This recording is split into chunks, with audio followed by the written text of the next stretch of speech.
वैदिक ज्योतिष में गुरु ग्रह को देव गुरु, बृहस्पति और ज्ञान का सूर्य कहा गया है। यह ग्रह केवल विद्या या धन का कारक नहीं, बल्कि धर्म, नीति, विवेक और ईश्वरीय अनुकंपा का प्रत्यक्ष प्रतीक है।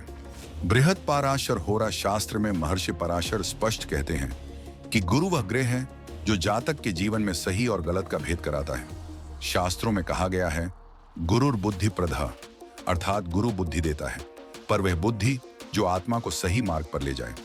गुरु का सबसे बड़ा गुण है विस्तार। यह ग्रह जहां बैठता है वहां वृद्धि करता है, चाहे वह ज्ञान हो, धन हो, संतान हो या सामाजिक प्रतिष्ठा। फलदीपिका में उल्लेख है कि गुरु शुभ हो तो व्यक्ति का जीवन धर्माधारित समृद्धि से भर जाता है। ऐसा व्यक्ति केवल स्वयं उन्नत नहीं होता, बल्कि दूसरों को भी मार्ग दिखाने वाला बनता है। यही कारण है कि गुरु को लोक कल्याण कारक कहा गया है। नाड़ी ग्रंथों में गुरु को पूर्व जन्म के पुण्य का फलदाता माना गया है।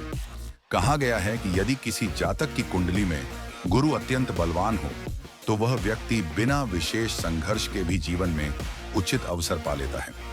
भृगु संहिता में लिखा है कि गुरु की दृष्टि जिस भाव पर पड़ती है वहां दैवीय संरक्षण सक्रिय हो जाता है। यही कारण है कि गुरु की दृष्टि को अमृत दृष्टि कहा गया है, जो संकट को भी अवसर में बदल देती है। गुरु का प्रभाव केवल शिक्षा या धर्म तक सीमित नहीं है। यह ग्रह संतान सुख, विवाह में स्थिरता, गुरु कृपा, सामाजिक सम्मान और नैतिक बल का भी कारक है।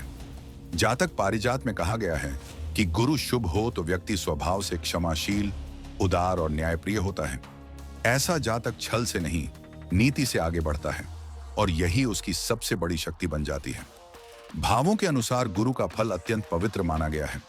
लग्न में गुरु व्यक्ति को तेजस्वी, सदाचारी और नेतृत्वकर्ता बनाता है। पंचम भाव में गुरु संतान, विद्या और पूर्व जन्म के पुण्य का संकेत देता है।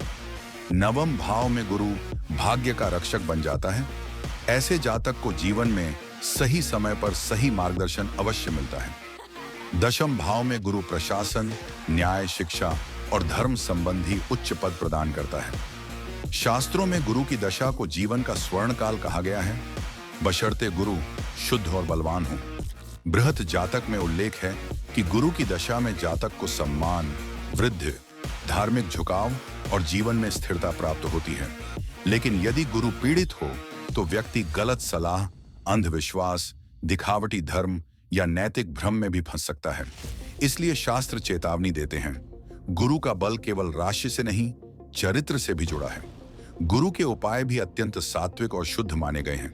बृहस्पतिवार व्रत, पीले वस्त्र, चने की दाल या हल्दी का दान, विष्णु उपासना, गुरु मंत्र जप, ये सभी उपाय गुरु की कृपा को सक्रिय करते हैं। किंतु शास्त्र कहते हैं कि गुरु को प्रसन्न करने का सर्वोत्तम उपाय है सत्य बोलना, वचन निभाना और किसी को गलत सलाह न देना। समग्र रूप से गुरु वह ग्रह है जो व्यक्ति को केवल सफल नहीं बल्कि श्रेष्ठ मानव बनाता है। यह ग्रह धन देता है पर लोभ नहीं, ज्ञान देता है पर अहंकार नहीं, शक्ति देता है पर अन्याय नहीं।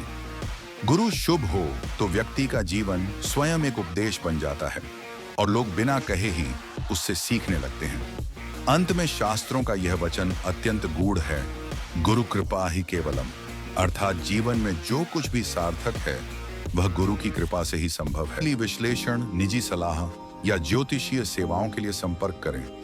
वीडियो पसंद आए तो लाइक, शेयर और सब्सक्राइब जरूर करें। आपकी कुंडली में छुपे ऐसे और दिव्य योगों की जानकारी के लिए जुड़े रहिए।